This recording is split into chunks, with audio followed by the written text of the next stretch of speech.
কোনো ধরনের ইয়ে নেই এবং পরে এমনই হলো যে ওরাই লেগে গেছে কে কত তেল দিতে পারে।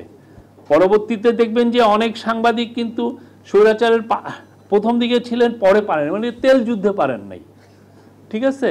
আমি একটু কম তেল পড়ে গেছি, উনি আউট। আপনি দেখুন পিএম এর অফিসে দেখেন, ওগুলো তো ক্লাসিক। ওইটা নিয়ে আসলে আমি সবাইকে বলি যে যতগুলো প্রেস কনফারেন্স করছে প্রত্যেকটা আর্কাইভ করে রাখেন।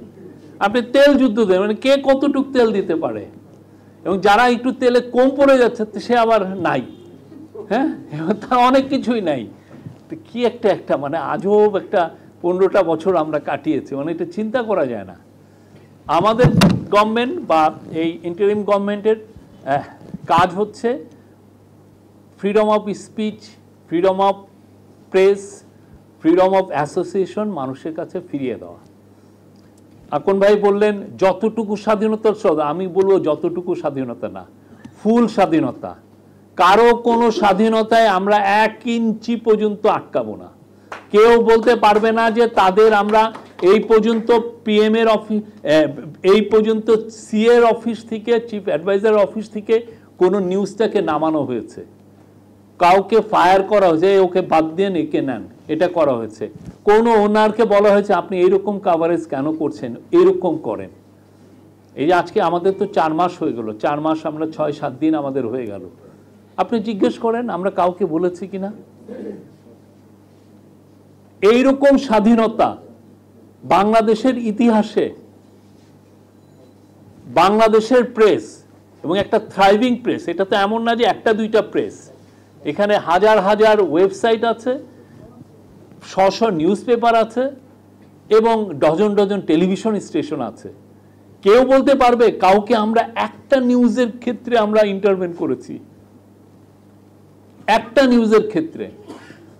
কালকে দেখতেছিলাম যে রিপোর্টার্স উইদাউট বর্ডারের ইয়েতে আসছে যে বাংলাদেশ একটা ডেঞ্জারাস প্লেস। হ্যাঁ, ওইটা আবার আওয়ামী কিছু দালালরা আবার এটা শেয়ারও দিচ্ছে যে বাংলাদেশ ডেঞ্জারাস প্লেস হয়ে গেছে। তো এরা এটা বলে না বাংলাদেশ ডেঞ্জারাস প্লেস হয়েছে আরএসএফ এ, কারণ শেখ হাসিনা 5 জন সাংবাদিক খুন করেছেন। কেউ কেউ বলেন 6 জন, এবং যাদের কাউকে মারা হয়েছে ঠিক পয়েন্ট ব্ল্যাঙ্কে গুলি করা হয়েছে। সাইদ খান সে তো ফিরে আসছে, আমরাও তো গায়েব হয়ে যেতাম। গুম জননী আমাদেরকেও তো গুম করতে পারতেন। তো আমাদের আবার অনেকে আমাদের ডাউট করছেন যে আমরা কি, আবার আমাদেরকে নিয়ে কেউ কেউ বলছেন যে আমাদের সময় তো প্রচুর কেস হচ্ছে অনেকের এগেনস্টে। কিন্তু আপনারা যে দেখেন একটা কেস কি আমরা করেছি? বের করেন আমরা একটা কেস করেছি নাকি? অ্যাক্রিডিটেশন কার্ড দেওয়া হয়েছে, 5,000-এর উপরে সাংবাদিক অ্যাক্রিডিটেশন কার্ড পেয়েছে। তো সেখান থেকে বাদ পড়েছে 169 জন। তার মধ্যে আমি ধরলাম 2-1 জন সাংবাদিকও ছিলেন যারা বাদ পড়েছেন। আমরা বলেছি এটা রিভিউ করছি আমরা, হ্যাঁ। কিন্তু এটাকে চালাচ্ছে যে দেশে কোনো মানে সেই আগের একটা যুগ এসে পড়লো, বুঝছেন। কিছু কিছু লোক সারা জীবন দালালি করতে করতে স্বাধীনতাটাও জানে না যে স্বাধীনতা কি জিনিস। তার ডিএনএর মধ্যে স্বাধীনতা নাই, ওটা ও ইরেজ হয়ে গেছে। আমরা স্বাধীন জার্নালিজমে বিশ্বাস করি, সর্বোচ্চ স্বাধীন। প্রফেসর ইউনূস এডিটরদেরকে ইনভাইট করেছিলেন তার সাথে মিট করার জন্য। ওইখানে উনি বলেছেন যে আপনারা লেখেন, আমাদের ভুল ত্রুটি নিয়েও লেখেন, কে আমরা কোনোদিন মানা করব না। এবং আমরা এই পর্যন্ত উই হ্যাভ কেপ্ট আওয়ার ওয়ার্ডস। 4 মাসে আমরা কাউকে মানা করি নাই। 4 মাসে আমরা এই কোম্পানিরে বলি নাই যে আবু সালে এখন আমাদের বিরুদ্ধে লিখছে ওনাকে সরিয়ে দেন। আমাদের সিকিউরিটি এজেন্সি বলে নাই, আমাদের ডিজিএফআই বলে নাই, আমাদের এনএসআই বলে নাই। আমরা যারা প্রেস উইংয়ে আছি আমরা কেউ, আপনি যদি কোনো কমপ্লেন পান আমাদেরকে বললেন যে উনি করেছেন, আমার এই কলিগটা করেছেন।